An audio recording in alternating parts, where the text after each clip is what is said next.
Okay. All right. Hello, this is Fred Iantorno. Welcome to Tech Talk 360, sponsored by AirPro Diagnostics. I want to thank Lonnie Margot, Michael Quinn, Josh McFarland, and Team AirPro for making this possible. Our goal is to present topics that you wouldn't normally see in other webinars. Tech Talk 360 is presented every other month. The next webinar will be held on July 31st, so mark your calendars. Now I'd like to turn things over to our two great hosts, Jordan Hendler and George Avery. George, you want to start us off? I like that. In the Avery household, I don't hear a lot of good things, so it's nice to hear something friendly when someone introduces me. Hi, Jordan. How are you? Good afternoon. I'm great. Good, George. Good. Thanks. Good to see you. We got a great one today, so we're going to get started here. Are you ready, Jordan? I think I am. So yeah, sure. All right. So first thing we'll do is we'll get a little bit of housekeeping out of the way. So let me just read the antitrust. And of course, everybody hears me say this, but we do need to read that out loud for some folks that work at some organizations. So here we go. As participants of this webinar, we need to be mindful of the constraints of antitrust laws. There shall be no discussions of agreements or concerted actions that may restrain competition. This prohibition includes the exchange of information concerning individual prices, rates, coverages, market practices, claim settlement practices, or any other competitive aspect of an individual company's operation. So each participant is obligated to speak up immediately for the purpose of preventing any discussion falling outside these bounds. So I know we're all familiar with that, but we do know how important it is. And Jordan and Fred will monitor that, but if something comes up, please feel free to speak up. So with that, we do handle our questions just a little differently each time. So hey, Jordan, George, if you could, yeah. Let's tell them about ourselves. Oh, hell, you know what? I got all excited about antitrust, knowing everybody. So let me tell you a little bit about Jordan. No, I'm kidding. George Avery, been in the industry for over 40 years, past chair of the CIC, past president of National Auto Body Council. I retired from a large insurance company, and I still active in the community, into the repair community, and also started the insurance roundtable, which was another thing that was nice. So I like being in the mix still and being part of it. And one of the best things is to work with Jordan and Fred on a broadcast like this. So Jordan, welcome. Yeah, thanks, George. And I'll just tag on, since George is basically representing like the insurer side of the table today. I will be representing the repair side of the table. So you'll hear us like ask questions that are related more kind of towards our segment, just to try to make sure that we're covering things that we think might be in the minds of those that are watching. I've been in the industry for 25 years. So I started when I was 3, and I am the administrator for the Collision Industry Conference. I also own an association management company, which works with Washington Metro Auto Body Association in Mid-Atlantic, as well as the Society of Collision Repair Specialists. So that means I live and breathe all things repairs on a daily basis, as well as I think it's important to note with the Collision Industry Conference, there's a lot of segments represented there. So we're used to having these conversations, right, George, where it's multi-segment issues brought up and being able to talk about it. So we are really excited for today. This is a good topic. Excellent. Well, with that, when you cover the questions, how we want to handle questions real quick, and then we'll introduce Dirk. Okay, so as far as our audience today, you guys can interact with us using the Q&A feature on your Zoom platform. So you'll see the Q&A button. We do have chat enabled, so you can make comments in there, say hi to people, but where we would want your questions is in the Q&A. So if you have a question, you can even ask it anonymously. But what we will do is we may address your question in the moment, but we may also hold the questions to the end. It just depends on the nature of the question and whether or not we interrupt. We also have some questions of our own too. So that covers really, as far as an attendee goes, how you guys can interact with us as this presentation is going on.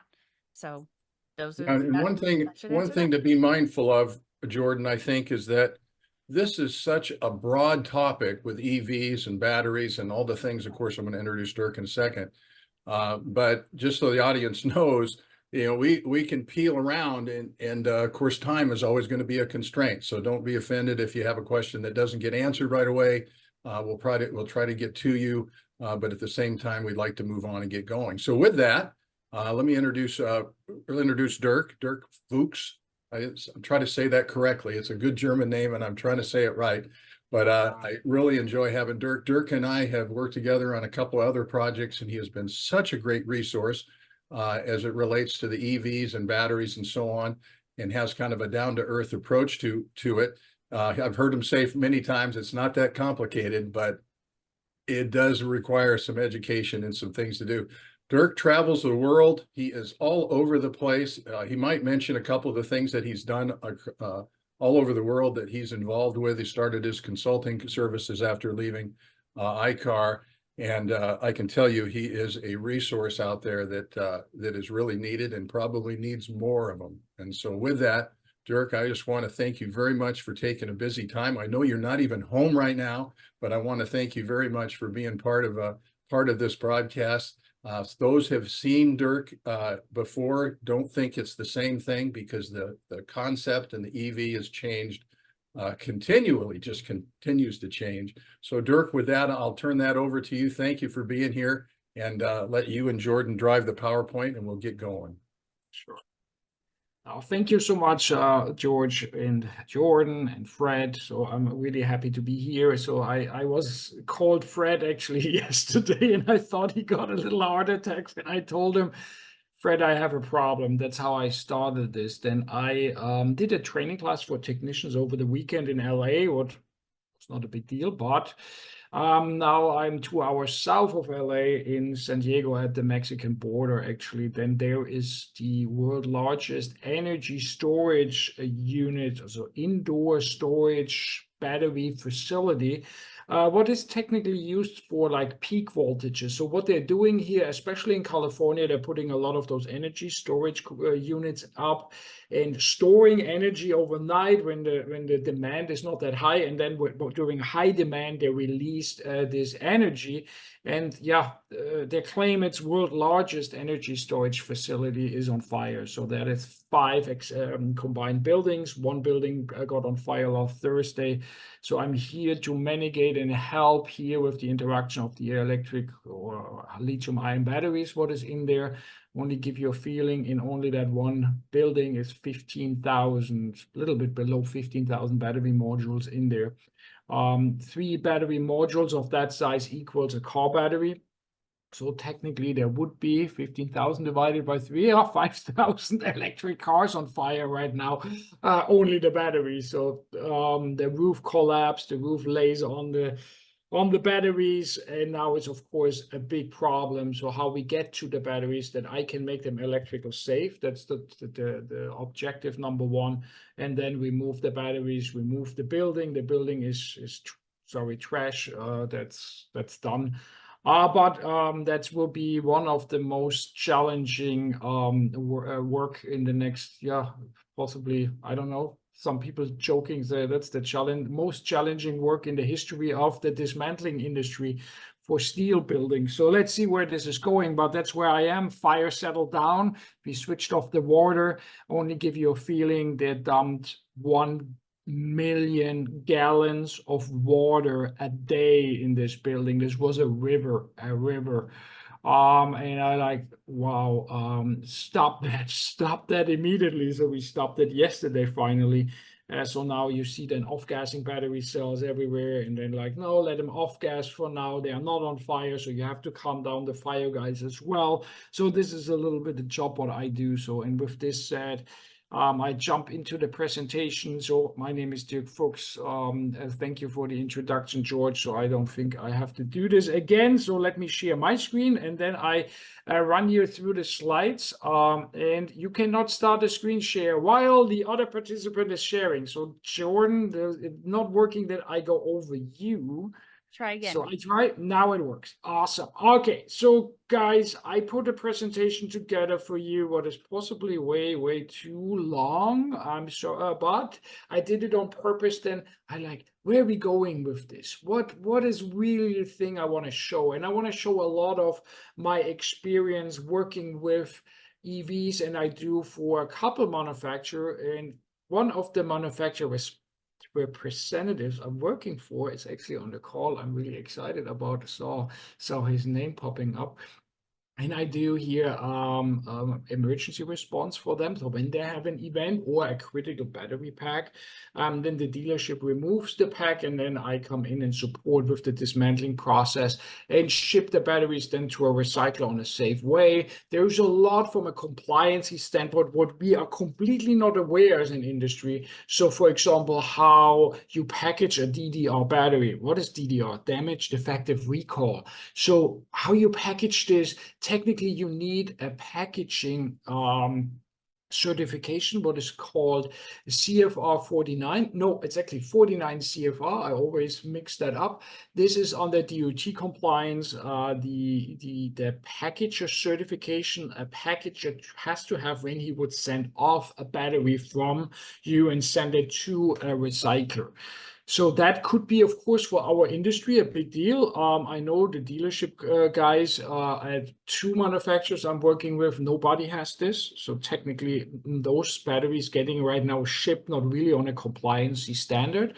They have to be invented drums when they are there. Nobody uses those drums. So right now, we are really a little bit in the phase where we still a little bit more in the wild, wild west, and nobody enforces it 100%. When there's a roadside event right now, yeah, we're mitigating this. And I was at a couple of roadside events out on the highway where all of a sudden battery cells laying around everywhere. Then shipping containers, so semi-trucks with loaded batteries exploded. So things like this happening. I'm in the position where I see those things. So don't think what I tell you, this is like every 5 minutes is a battery or an EV on fire. This is not the case. So I really, really see and hear that every day, but think about it that way. We have a huge country, huge car population. There's one guy like me who gets pulled into things like this really, really often. So I want to settle this a little bit down that you guys think, oh my God, we have here a major problem. So what you guys can see here is a battery design. What technically right now, mostly all manufacturers using, when I'm looking a little bit back and I open all the battery packs, that was really the wild, wild west in those batteries. And I think, who came on an idea to put that battery like this together? So there was like failures were programmed. So those times are a little bit over. I see really comprehensive and really well-designed battery packs. We still have a little issue here and there. What I will show you in the next 30-40 minutes and show you a little bit where's really our problems here, and when, for example, from an accident perspective, an accident happened, what could trigger then a problem, and how I react against this problem, and how I can also protect my property, my employees, everybody from interacting with those batteries. So those battery designs, what you see here, this is a battery module design. In this battery module, that's a 12-volt module. What you guys can see here, there are pouch cells in there. So to reach technically 12 volt, we need 3 NMC pouch cells. What that means, I will explain in a second. So pouch, cylindric, or prismatic cells will be used in the automotive industry most likely. Those battery modules have to be cooled, so they have a cooling plate or cooling lines under, usually below. For some manufacturer putting even cooling plates between battery cells, so that's also possible. Then you have here, of course, power electronics and a contactor box. So it's not a lot of stuff in those batteries, but yeah, when we will have to think about in the future how we repair those batteries. Exchanging on a long run is a lot of costs. You can't send out when a battery cell fails forever a complete exchange unit. So we have to learn at some point to repair this. And I always say this is our new way of making business as repairers. So here you can see actually a pouch cell design on the left with a cooling plate in between, pouch cell, cooling plate, pouch cell, cooling plate. This is a little bit an older design. This is how a pouch cell looks like. So a pouch cell or a battery, lithium-ion battery cell, needs a vent point always when there would be an event. Venting means, yeah, energy gets released and energy can go out. So in this case, that pouch cell would crack open here on side, and the gas what would be produced goes out in a thermal runaway. So what is the definition of a thermal runaway? It's maybe a good thing. Thermal runaway is the definition when energy produces heat and that heat exceeds the capabilities of the battery to take this heat and control this heat. So when heat gets out of control, so a thermal runaway means not it is a fire. It means only we have a lot of heat production in a short amount of time, and this is out of control. And when this heat comes in, the electrolyte starts technically to vaporize, and that vaporization of this electrolyte produces a gas. And this gas has to be released in a short amount of time. So the pouch cell will technically pop open on the side where the welds are. A prismatic cell they have here on top, I don't know if you can see like those round areas in the middle, that's the off-gassing point, and then you see them off-gassing. So that's a prismatic cell, what you see, left pouch cell, and here you can see cylindric cell. So cylindric cell will be used really often at, for example, manufacturers like Tesla. They love them. Lucid uses them. Rivian. So those manufacturers love cylindric cells. I see on the legacy manufacturers more the pouch cells in a modular design. And when you look at this module, this is a module of a Tesla S. In this module, I think there's around 450 battery cells here inside. Each battery cell has around 3.7 to 4.2 volts. When you put 450 multiplied by 4, let's say, there comes out a high number. The reality is this module is a 16-volt module.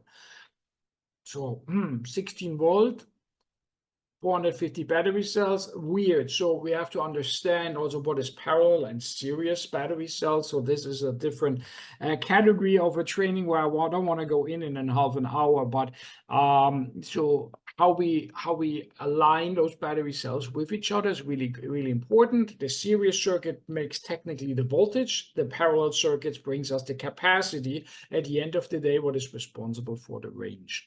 So that's a little bit an explanation. So also here, the three most common lithium-ion battery chemistries. So when we're looking in the middle and to the right, and you see NMC and NCA. NMC stands for nickel, magnesium, cobalt. What is the most common battery chemistry, what we currently use? Then it has the highest energy density and but also the highest cost. And of course, we're demanding here resources. Chemistries like nickel, magnesium, and cobalt, lithium, of course, as the base material. This is all for the cathode material, what is pretty rare on our planet. So, but right now, from a range perspective, recharging capability is possibly the best. And NCA is a chemistry Tesla likes to use. So nickel and cobalt, no magnesium in the cathode material, but same energy density, same principles at the end.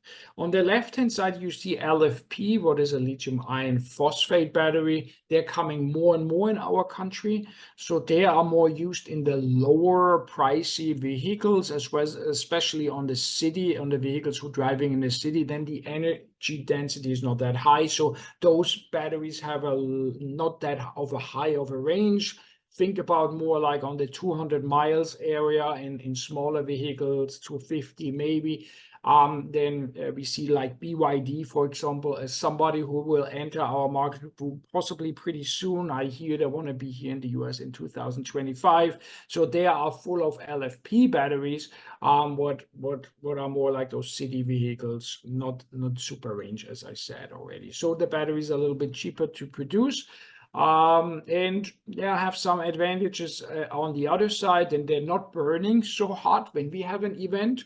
They're more off-gassing, but has the other challenges. So there's always challenges. And when you store energy is heat. And when you store heat, you get run always in challenges a little bit.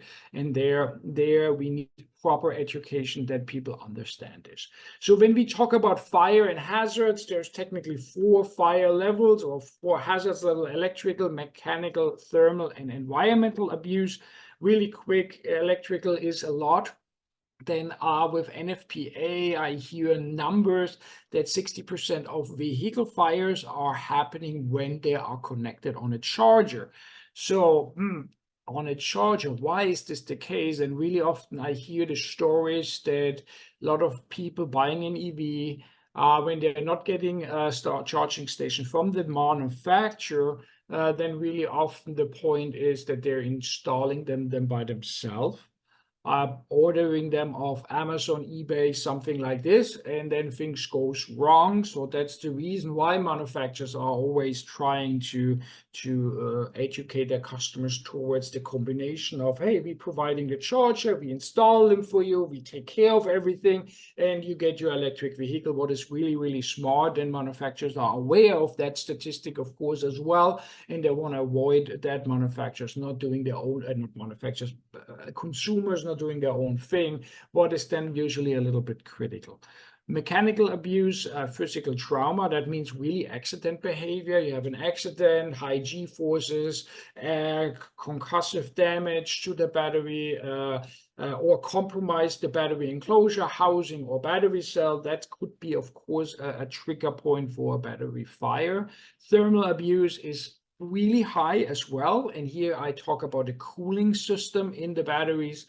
I show you in a few minutes a couple of live scenarios where I went out and investigate why the battery off gas, why the battery behaved, and there was a leak in the cooling plate or in the cooling connection where water goes into the battery. So we'll talk about that definitely as well. And environmental abuse is something like Hurricane Ian, where a whole vehicle is submerged by salt water, could be extremely critical. So environmental issues can trigger points here as well.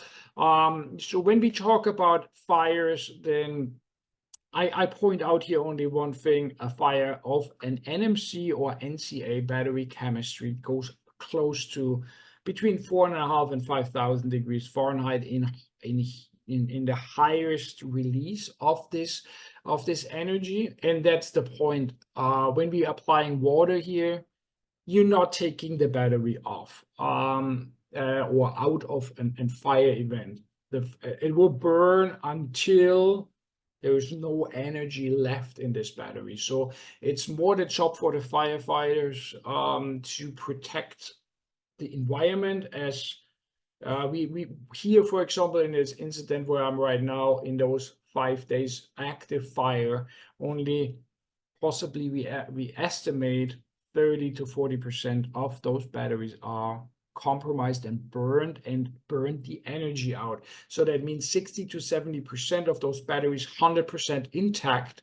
And maybe through the water is not a great conductor, but the water applied discharge the batteries. Maybe they were on a charging level of 90%, maybe to 50%. So they are still good charged batteries, and that's the majority of those in this building here particular. And that's the point. You can apply water, yes, but it's more support and surrounding protection as, oh yeah, let's put water on and it will be extinguished in 5 minutes. This is not the case. Here, only a video out of our test lab. I operate with a partner organization, the Energy Security Agency, and ESRG, that's the Energy Safety Response Group, as a lab where we modify, where we putting UL testing, or batteries under UL testing, overcharging like this, for example. And let's see how fast the battery could ignite. So that takes, now we're overcharging and you see off-gassing, and after off-gassing, hydrogen comes out, and then we have a little explosion.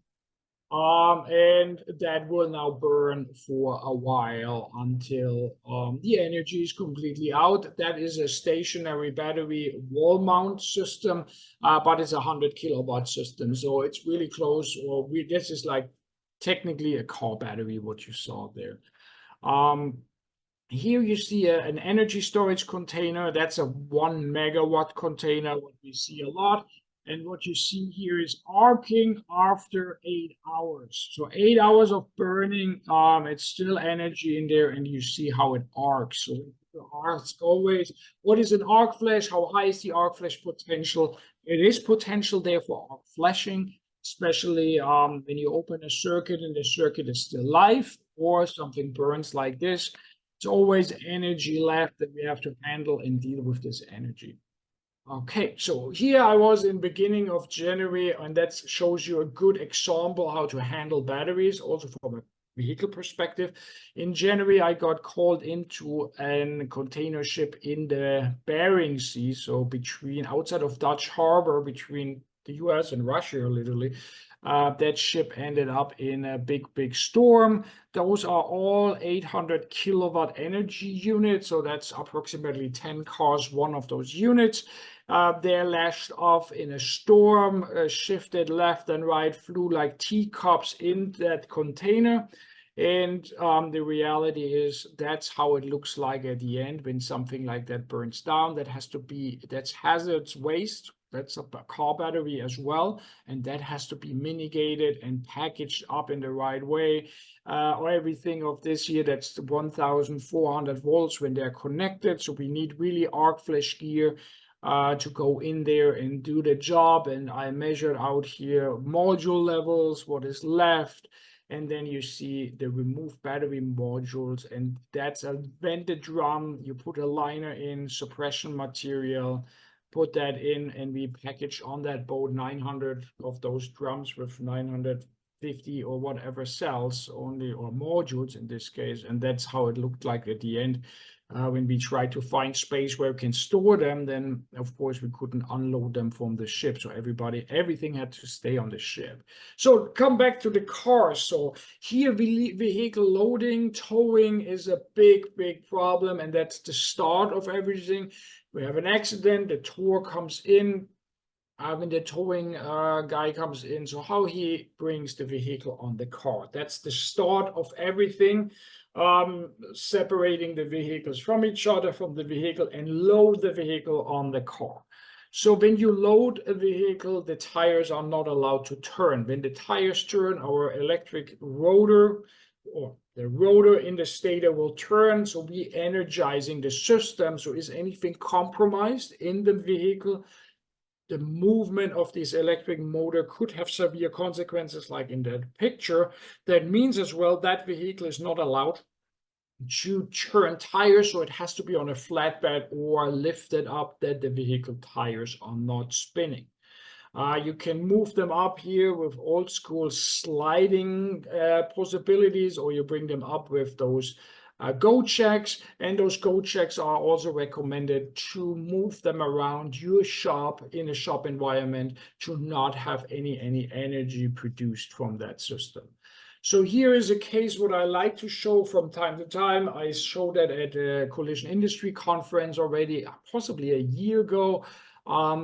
Jake and I got here really nice pictures from a collision shop. Vehicle came in. Who never seen those pictures? I fly over them pretty quick. This was 5 a.m. in the morning. The vehicle was standing 3 days at the tow operator parking lot. Then it was not clear where the vehicle goes. After 3 days, I went to the collision shop. Vehicle got parked there 5 a.m. in the morning. Vehicle burned down environmental cars or next cars as well. So out of one car, we had here 2 or 3 cars. So, and what is the story behind when we're looking at the ERG, what is the emergency response guide? And we can see here really well, hey, there is a charger, there is a high voltage cable. And when I'm looking back to this, you see even the orange high voltage cable here.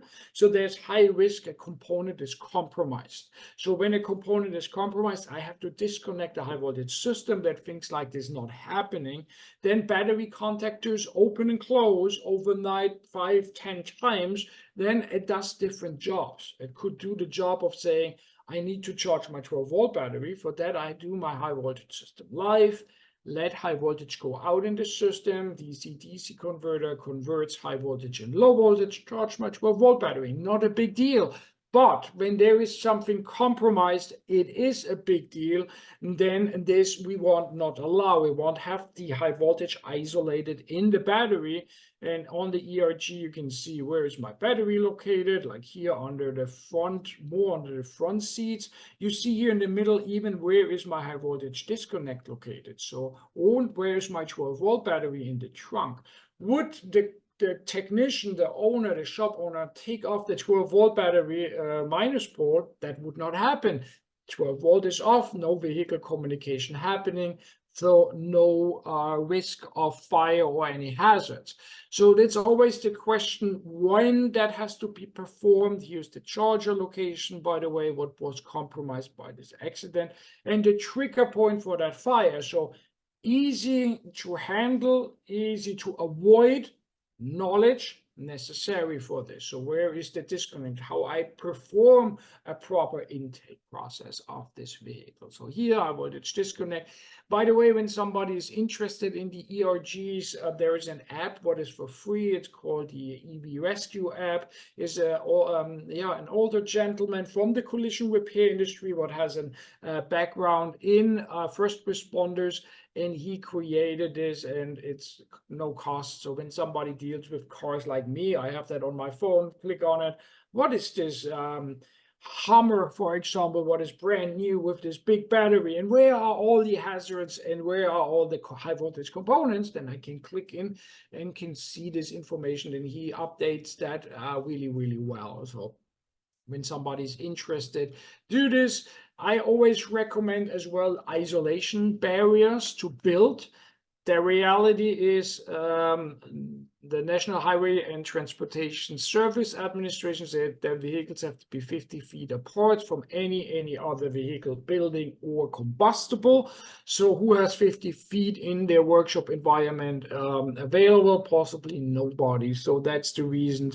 Put it in, we have here technical drawings developed with bin block construction where you put a vehicle in, and I really advocating a lot for collision shops and repair facilities even who have maybe a major battery problem and they're like, I have no time to deal with it today. Where you isolate the vehicle when maybe something goes wrong, that it is not compromising your building, your structure, or anything. So that's a good idea. It's not super expensive to build, and I really recommend shops to putting an isolation bay in their shop, on their parking lot when they're actively working and dealing with electric vehicle technology.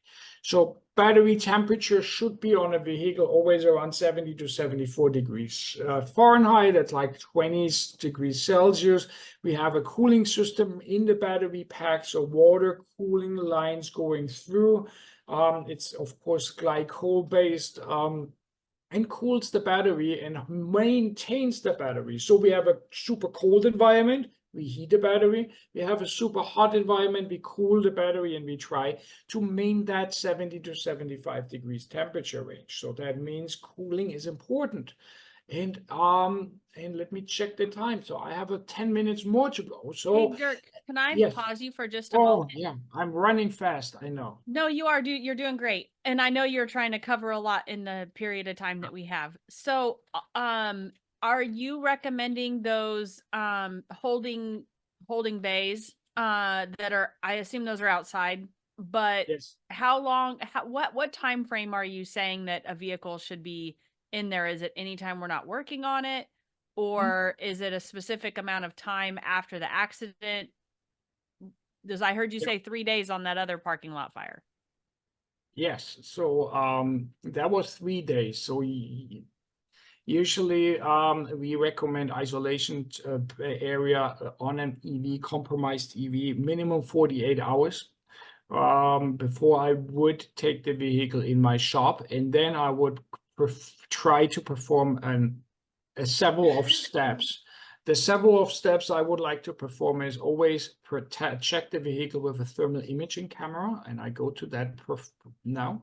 So you can have a thermal imaging camera check the underlayment of the vehicle. Then usually the vehicle is dead, what means The firefighters maybe cut the 12-volt system, so we have no communication, we have no chance of diagnosing anything deeper in that vehicle with a real compromised vehicle.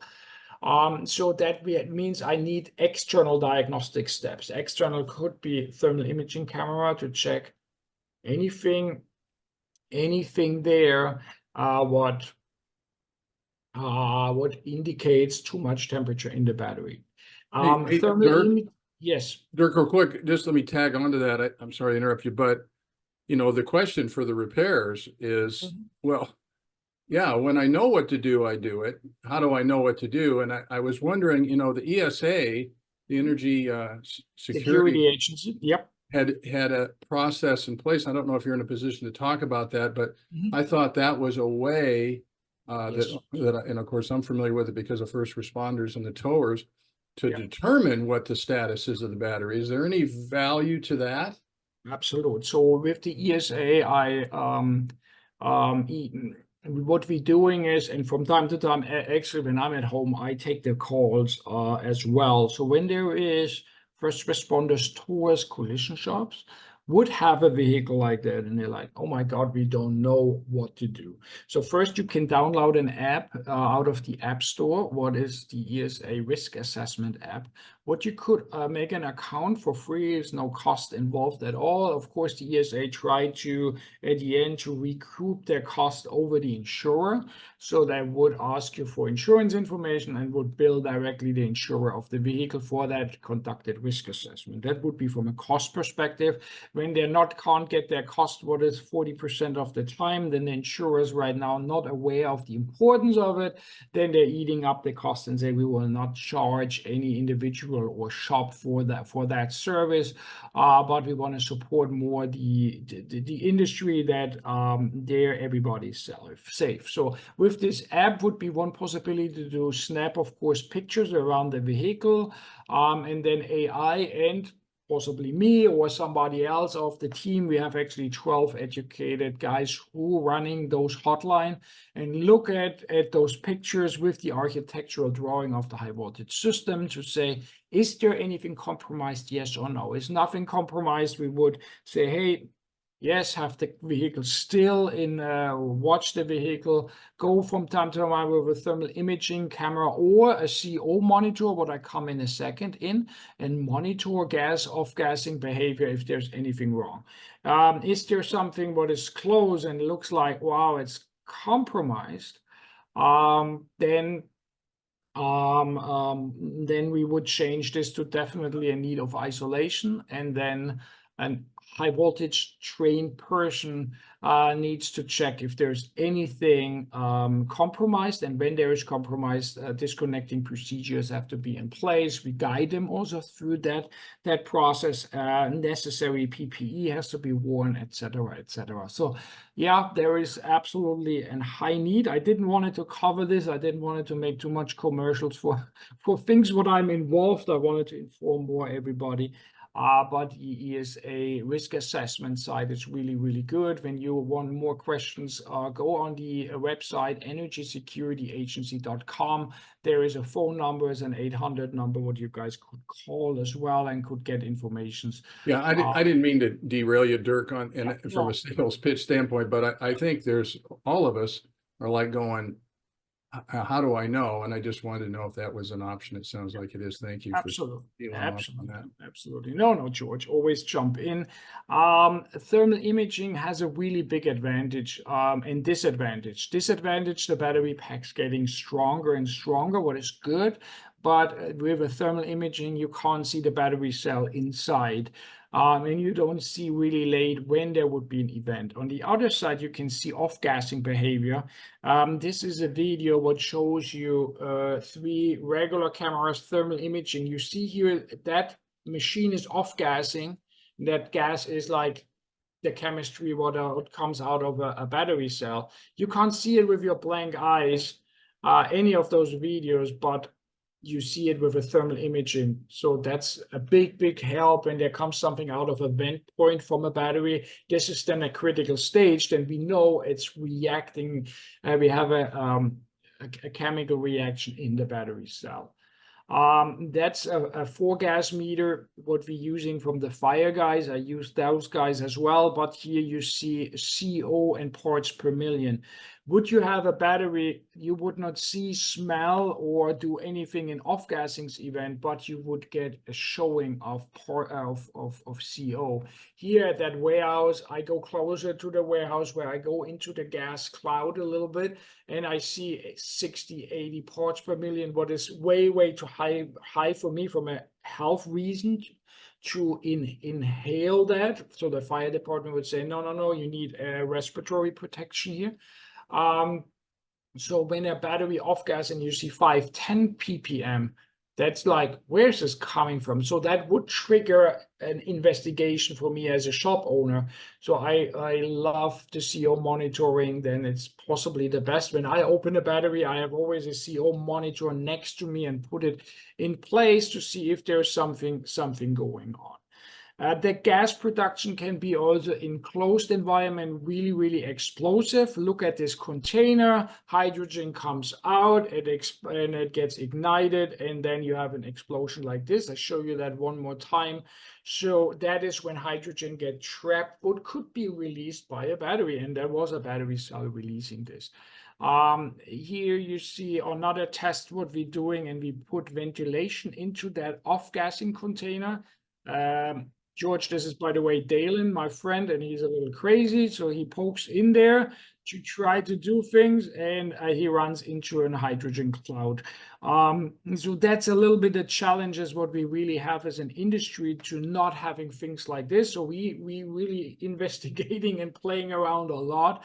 And from time to time, sorry for the language, we do as well stupid things, what we should not do, but we're learning all out of those things. When it comes to scanning, and I know a friend Fred asked me to put it on, I wanted to talk a little bit about scanning, definitely. And when you scan a vehicle and the battery, or you always scan a battery when the vehicle is not in ready mode. So I call that ready mode, that has this sign or a sign like ready there. That means my high voltage system is live and ready. I don't want you to perform any diagnostic when something is live. We're not doing this. So when you push only the start button without of putting your foot on the brake pedal on an EV, you switch on technically your accessories or auxiliary components like navigation, dashboard, everything lights up, and you can do proper diagnostics and communication to the vehicle. You don't need a vehicle in a live scenario. And then you can check something like, is my battery contactors working? I talked to a couple of test organizations with crash test behaviors, and they tell me 60% of the 60% of accidents, including an airbag release, the high potential of that those battery contactors, this is my ignition on off, that's my high voltage system is live, or the battery isolates high voltage. This is those contactors what are responsible for that, and 60% of the cases they are closed, they're welded together. Those huge impact in an accident cracks of the contactors they are in a porcelain housing what contains also hydrogen, but the hydrogen is in control to control the arcing behavior of that closing. Whoever did removed a 12-volt negative cable on a 12-volt battery and put it back on, how many times you had a little spark? That's a 12-volt little spark with low current. Now imagine this little spark in 400-volt system applications with a high current. So this is many times stronger, and that can have then an arcing potential and welding potential internally, and then the contact is closed and the system is live, what means higher risk for the technician who works on that. And that's those things we have to learn how to do this. Battery temperatures, in this we had 4 temperature sensors. I opened a Ford Mach-E battery lately, and it was 16 battery temperature sensors scattered around that. So only give you an idea how much temperature control is important, and manufacturers doing better and better job to protect the battery, to put warning signs and warning systems in. So there is a lot of things what we're doing absolutely in the right direction. Cell voltage balancing, really important to check my cell voltages on a battery. So where's the highest, where's the lowest cell? How is the deviation between that? As larger the deviation is, as higher is the internal resistance. The BMS, battery management system, is trying to always go in there and try to always balance it as best as possible. But when you have a bad cell, you can't do it. So that is the things we have to monitor. And I have one manufacturer extreme problems right now with battery cells who are going bad. And then the resistance is too high. And unfortunately, from time to time, it ends up in a catastrophic event, what is a fire. So it's happening, and we have to monitor that better. And it's a little bit about the cell quality, what we're getting. Then everybody wants to produce and bring cells to the market, high demand there. So you see then, yeah, unfortunately, from time to time, the production of those cells are not like they're supposed to be. So things like this happen in our industry here. Live data here, 3.667, cell number 61. When you look on all other 94 cells, they're all at 4.1. So when you have a deviation like this is a huge problem. This is a potential fire hazard.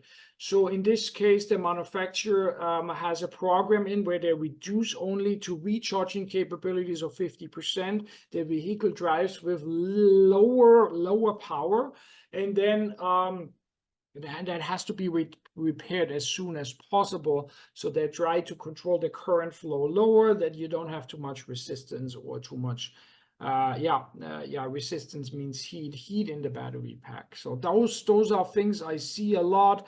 Let me jump off. I want to jump into a couple of things what I would like to show you. Then I know I have only a few minutes left, and I wanted to go to this thing, and this is a product.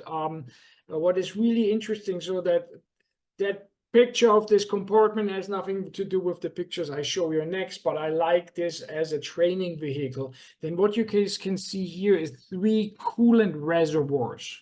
So they're splitting the coolant reservoirs between cabin heating, battery heating, cooling, and the powertrain unit. What means this is technically here is your power distribution box. Below you have an inverter, and that has to be cooled as well. This is, by the way, an heating element for that same area. When you start, we want to heat it up as quick as possible and then control the temperature. So cooling and heating is a huge topic in the EVs, much larger than anything else we know out of ICE, so internal combustion engines.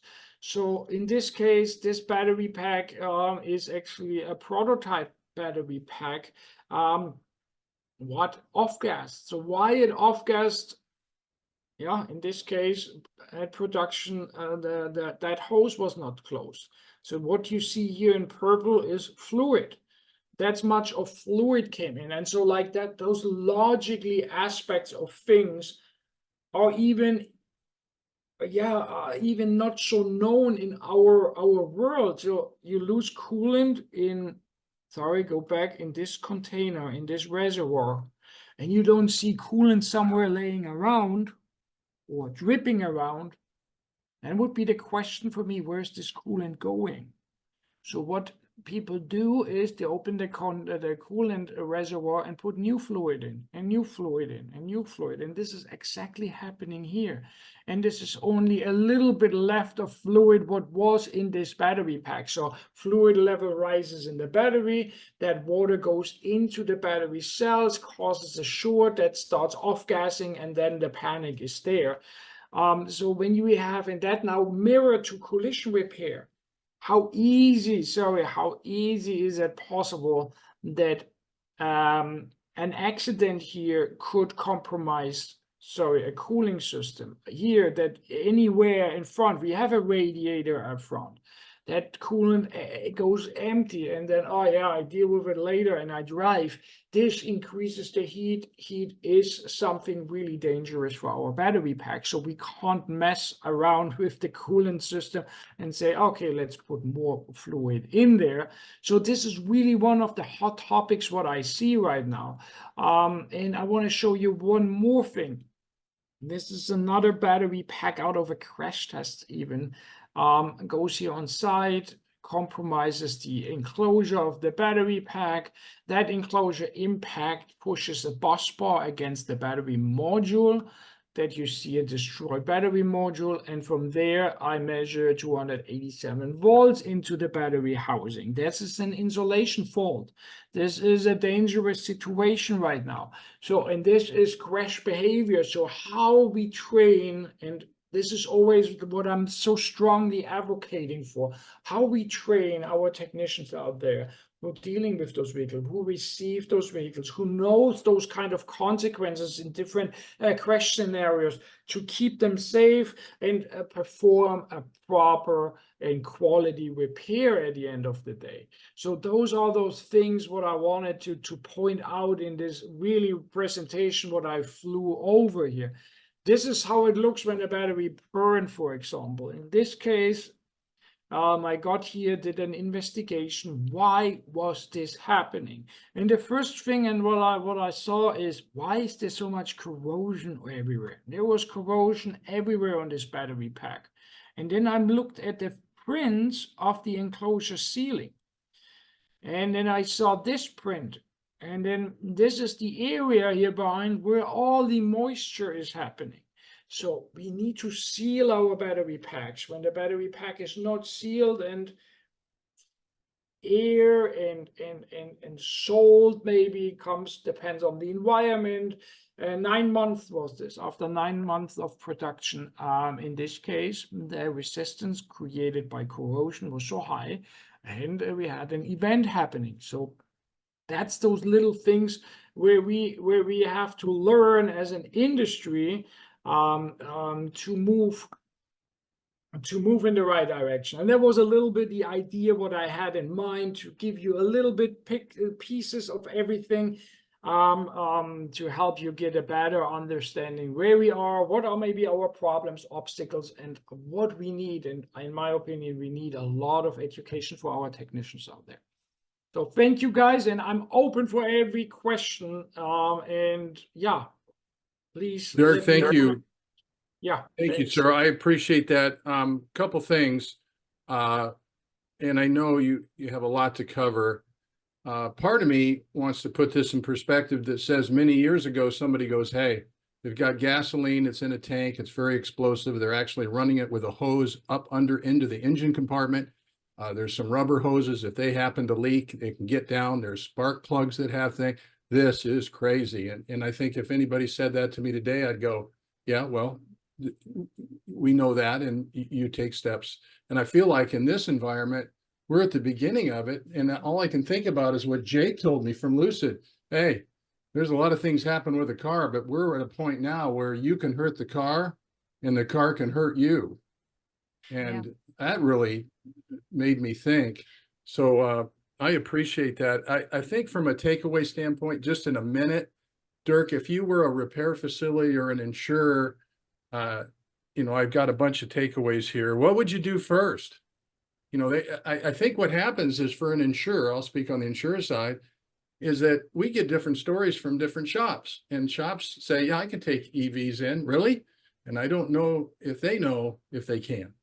And so as far as for a first step, because I'm telling you, this is another load that I don't know where to start. Do you have any just quick advice, what to do first? I mean, training is part of it, but does anything jump to mind? So the EV repair compared to an ICE repair is a completely different world. So we have to learn this new world and make sure, when you said what I would do from an insurer perspective, of course, I would like asking the repairer, can you prove me you have the knowledge and skills as well as the tools to perform this repair? Are you the right guy for this job right now? That would be the first thing from that perspective. And then from another perspective, I would like to see when they're doing this, that an intake process and formal risk assessment is performed to directly mitigate the risk that nothing happens during that process. This is really important. We talked about it. Learn about how you diagnose and perform then in the intake process a diagnostic, while the repair diagnostics, and when you let the vehicle go out back to the customer, that he gets really comprehensive diagnostics performed, not only to the battery, to the whole system. And I think especially the collision repair industry overall is not there. How many of collision shops in our country have manufacture diagnostic capabilities, or maybe using one of our how you call it, service providers who provide maybe that service? I think Dan Weasley always has statistics here from CCC where he says, well, we are right now by 40% of repair orders who have a diagnostic line on the invoice, something like this. So I don't nail me down on the exact number. I think it was even less, something like 20. 20. Sorry, Jordan. I know no, but you're making the point. Low. You're making the point, Dirk. Yeah. So those are those no-goes what we can't allow with electric vehicle technology. There's too much electronics technology. And I talk to my friends in Scandinavia a lot, and they have a higher percentage on car populations there. And unfortunately, they see a lot of action happening after a repair, that vehicles going back to the customers, and at the end, a week later, the vehicle burns down their whole building, their whole house. So, yikes. Yeah. Do you think that is a product of repairers fixing these vehicles who are not able to, like, not capable or able, should have even been touching the vehicle? So those repairs, what I just pointed out, everybody of those incidents, nobody checked any data of the vehicle or battery or made any diagnostics. So front accident, compromised couple of components, and why I should check the battery, it's in the back, didn't even touch the vehicles or touch the accident. So why? Yeah, you have to then deal with a different technology, a different influence. So that's the majority of the reason why catastrophic events happening actually a week or 2 weeks after repair. Then, we don't know. So, yeah. Well, George, I know we're getting really short on time, and I think there's a rumor already of a part 2, because I think Dirk barely scratched the surface, in my opinion, as far as the repair perspective. As far like that was a lot of information, but I do think there's a lot more to come. I agree. And Fred, recommendation, and we kind of talked about this before we came on live, is that I agree. But asking the audience, Fred, I don't know if you're in a position where you can, if you have some feedback I just shot out a okay, good. A little, it's something in the chat. So, asking should we have a part 2 of this topic? And what topic? Send me an email. Pardon me? And what portion, if there was a particular, but right. Dirk, I want to thank you. I know you're so busy, and we're now roping you into something else, it sounds like. And I don't mean to do that to you, but at the same time, for the best, for the industry, any opportunity to get some, focus on maybe one thing or two things, because everybody needs it. But I just want to, on behalf of Fred, myself, and Jordan, and of course TechTalk 360, wanted to thank you very, very much for your time. I know your time is very valuable. I'll just turn it over to Jordan to see if she has any parting words, and if not, we'll turn it back over to Fred. No, I think we can turn it over, and I think we have a post-show wrap-up still. But thank you, Dirk, for everything. I feel like there's a lot more that repairers do need to know. No, thank you for having me, and I'm more than happy to be back.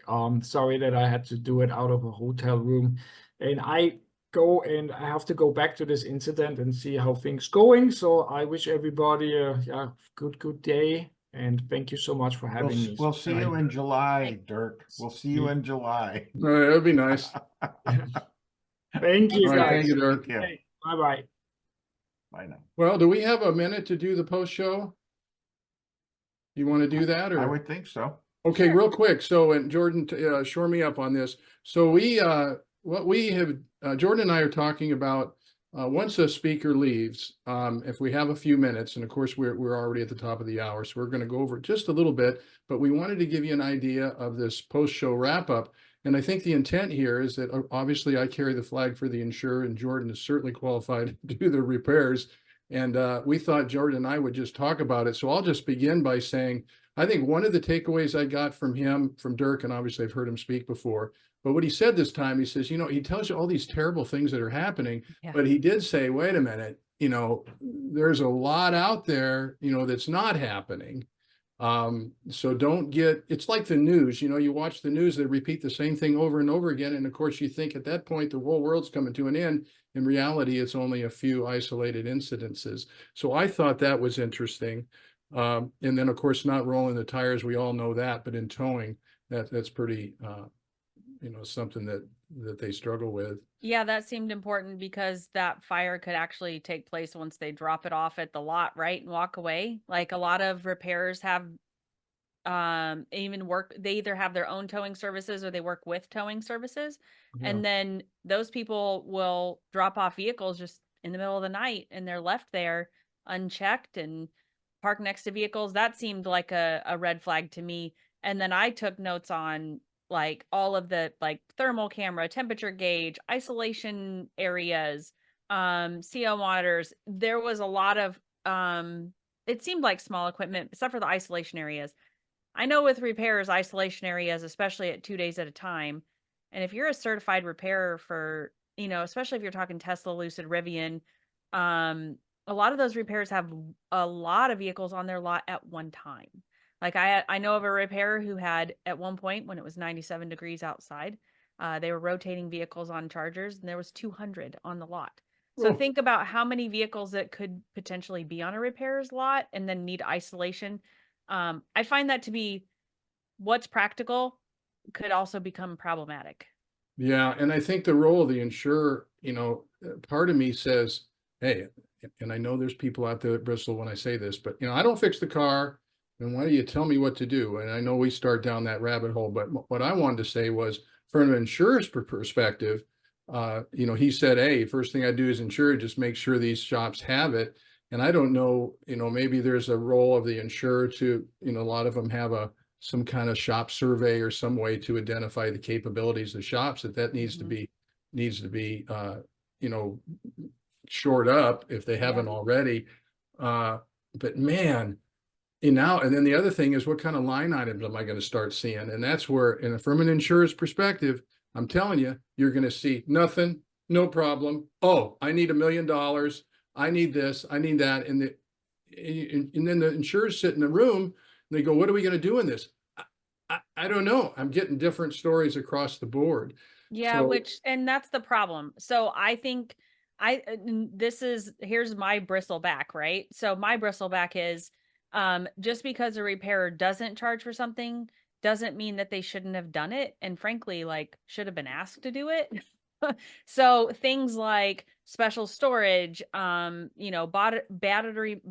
monitoring, it might be multiple scans then that this vehicle has to go through, the one off the tow truck, the one then Yeah. for repair, right? So there could be now multiple diagnostic things that need to be taken into effect. There's going to be charging wallets on site, which I have seen repairers installing chargers with receipts that when you plug a vehicle in, when you unplug it, it prints a receipt that goes with the repair order.